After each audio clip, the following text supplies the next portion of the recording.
Ever feel like the world is just like you're drowning in information and opinions? Yeah, definitely. It can be overwhelming, right? Absolutely. Well, today we're going to dive into a text that offers a very different way to see it all. Okay. We're talking about A Course in Miracles. Interesting. And specifically, we're going to look at Lesson 1, Okay. which is titled, Nothing I See Means Anything. Whoa. So before you think we've gone all nihilistic on you, Right. this isn't about saying that nothing matters. Legit. It's more about understanding the power of our perception Okay. and how our thoughts and beliefs actually shape our reality. I like that. So buckle up, because this deep dive might just change how you see the world. Nothing I see means anything. It's powerful stuff.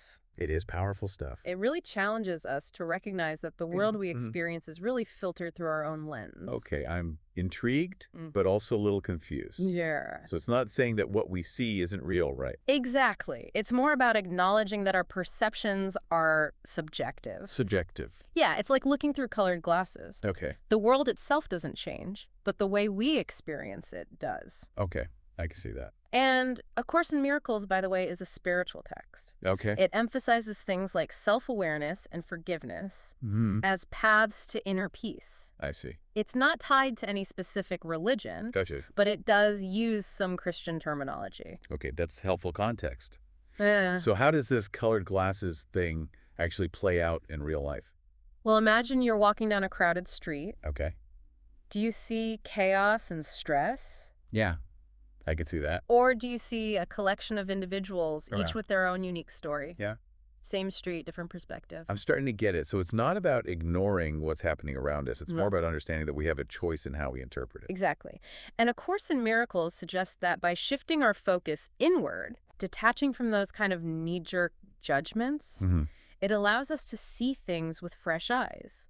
It makes me think about times when I'm like feeling frustrated with a friend. Yeah, Is it really their actions that are making me upset? right. Or is it my own interpretation of those actions based on like my past experiences and my baggage? That's a great example. Yeah. You know, detachment here doesn't mean becoming an emotionless robot. Yeah.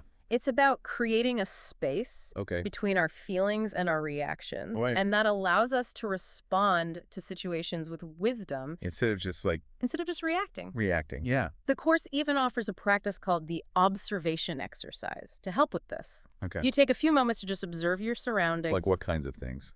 Well, the colors, the shapes, the sounds. And Okay. as you do this, you repeat to yourself, nothing I see means anything. So it's like intentionally hitting the pause button Exactly. on all the meanings and judgments Right. we normally assign to everything. Yeah, it's about disrupting those automatic thought patterns. I see.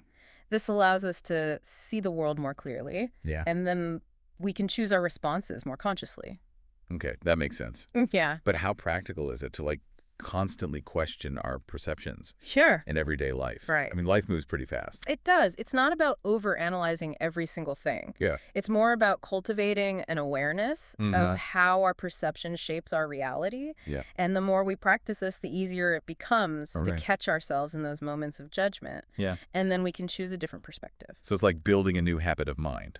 Precisely. And this leads us to another exercise in the course. Okay. It's called reflection on meaning. Okay. You pick an everyday object, Anything. anything, your phone, a coffee cup. Okay. What meanings do you automatically associate with it?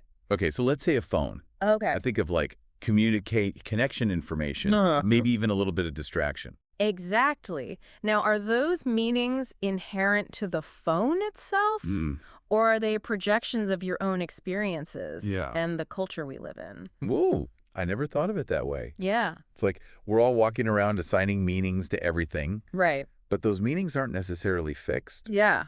They're fluid, changeable even. Yes, and recognizing that can be incredibly liberating. Yeah. It means we're not stuck Right. with the meanings we've inherited or Ah. developed over time. Right. We have the power to choose new meanings, Okay. new perspectives, which can ultimately lead to a more fulfilling life. It's starting to feel like this lesson from A Course in Miracles Yeah, is less about nothing matters right. and more about everything is open to interpretation. I like that. If we acknowledge that nothing we see inherently means anything, Yeah. then everything is open to reinterpretation. Wow. What aspects of our lives could benefit from that kind of fresh perspective? Well, think about your relationships, your work, your fears and anxieties. What if you could detach from the limiting beliefs and Yeah. assumptions that are shaping your experience? Right. What new possibilities might open up? That's a really thought-provoking question. Yeah. So, to our listener, Yes. we leave you with this. Okay. What comes up for you when you consider this idea Mm-hmm. that nothing you see means anything? Right. Does it feel anxiety-inducing, Yeah. freeing, Yeah. or something else entirely? It's a good question. Spend some time with that thought. Yeah. And until next time, keep exploring and keep questioning. Absolutely.